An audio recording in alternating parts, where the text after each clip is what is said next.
Biz çox vaxt ibadətdən ona görə nəticə almırıq ki, səbirlə məşğul olmuruq, səbir keyfiyyəti ilə.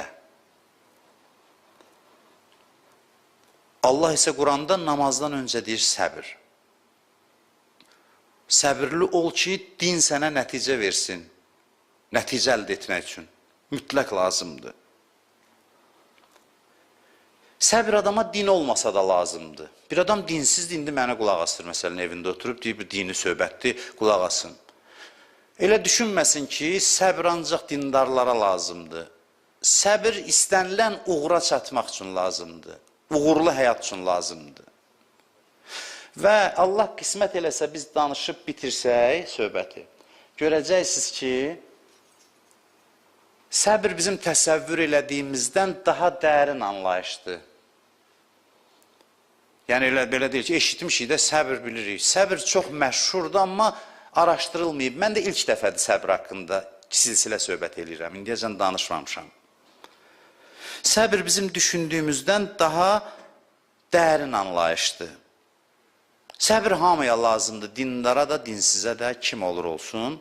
Səbirlə istənilən uğura, müvəffəqiyyətə çatmaq olur. Səbirsiz insan təməl uğur qazana bilməz həyatda.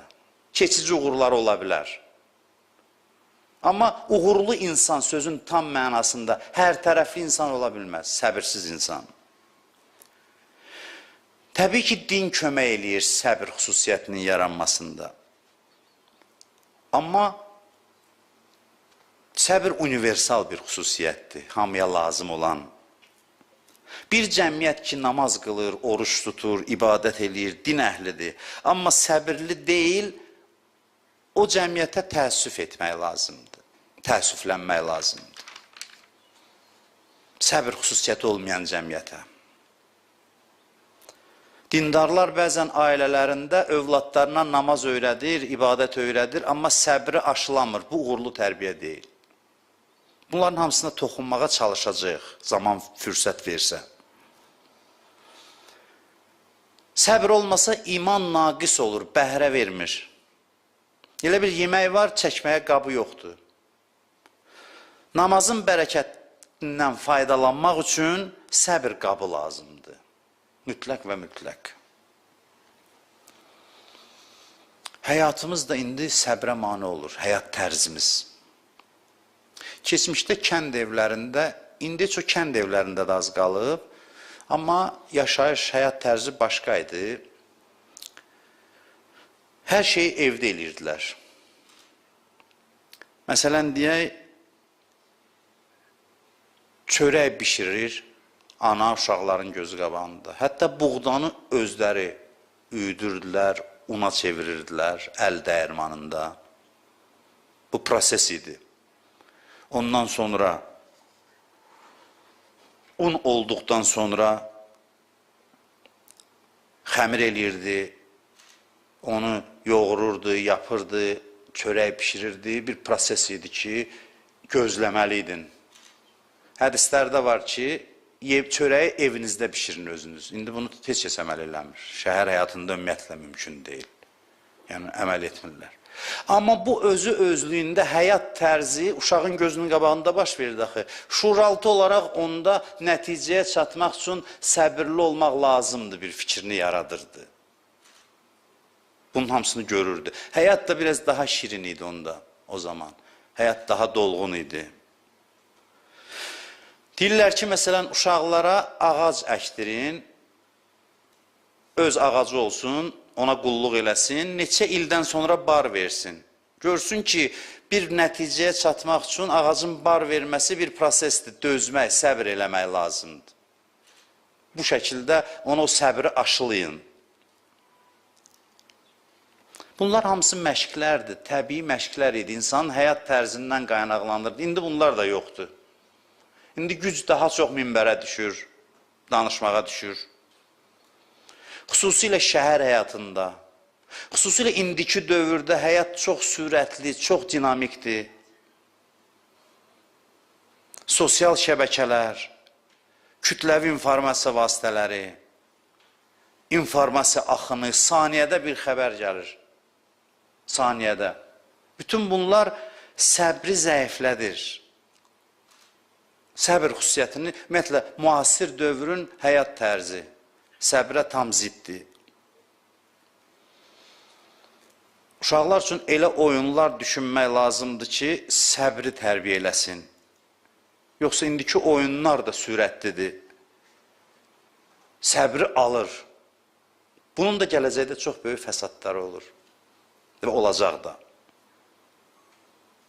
Elə bir oyun fikirləşmək lazımdır ki, axıra qədər səbr edənlər qazansın oyunda.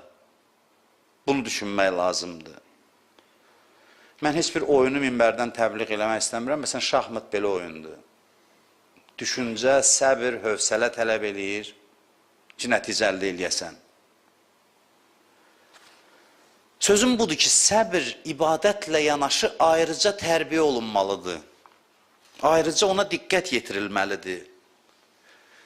Biz hərdən imanımızdan nəticə əldə etmirik, çünki imanla yanaşı müəyyən mövzular, şərtlər var ki, onlar yoxdur bizdə.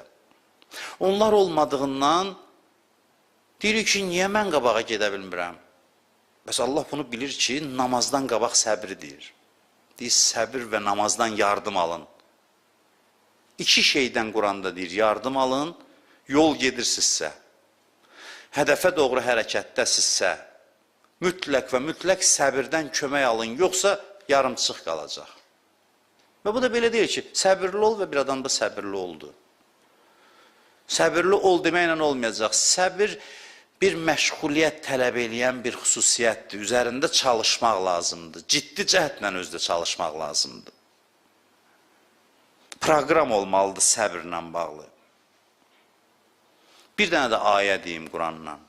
وَالَّذِينَ سَبَرُوا ابْتِغَاءَ وَجْهِ رَبِّكَ وَأَقَامُوا الصَّلَاةَ Buyurur ki, o kəslər ki, yenə də namazdan əvvəl səbri gətirir. Bu ayə mənəvi səbirlə əlaqəlidir, imanla bağlıdır.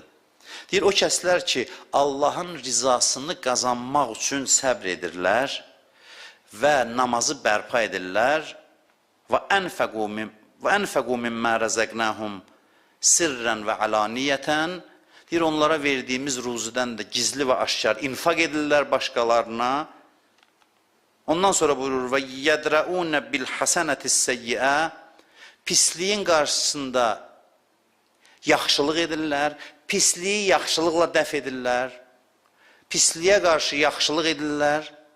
Bunların hamısını sadaladıqdan sonra buyurur ulaikə ləhum uqbəddar axirətin əbədi evi bunlar üçündür.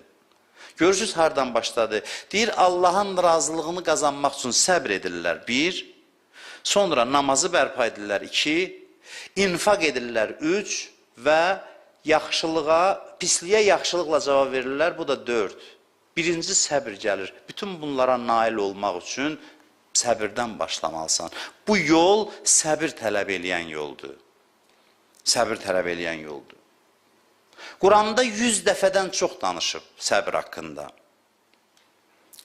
Qiyamətdə xüsusi baxacaq bu xüsusiyyətə ki, kimdə səbir xüsusiyyəti var. Qiyamətdə neçə şey zəruridir, şərtli bir də səbirdir. Səbir hər bir müsbətin yanında olmalıdır ki, onu nəticəyə çatdırsın. Bar versin o müsbət xüsusiyyət. Hər bir müsbət xüsusiyyətin bar verməsi üçün səbir onun yanında dayanmalıdır. O səbirdən kömək almalısan. Yoxsa xarab olacaq, nəticə olmayacaq, sonsuz olacaq. Yəni, bəhrəsiz olacaq. İlk gündən son nəfəsə qədər səbir lazımdır. İmanın elə bir mərhələsi yoxdur ki, orada səbir dahi lazım olmasın. Desin ki, mən bir məqama çatmışam ki, artıq səbrə ehtiyac yoxdur. İmanın dərəcələri artdıqca daha çox səbrə ehtiyac var. Yüksək mənzil sahiblərinin daha çox səbrə ehtiyacları var. Onların səbirləri daha çox olmalıdır. Məqam artdıqca səbir də daha çox olmalıdır. Səbr imanın meyarıdır. Yəni, iman nə qədərdir? Bax, gör səbri nə qədərdir. Bir adamın imanı nə qədərdir? İmanı ölçmək olmur axı gözlə. İbadətlə bildirmir. Gör səbri nə qədərdir? Səbri nə qədərdirsə, imanı da o qədərdir. Səbr imanın göstəricisidir.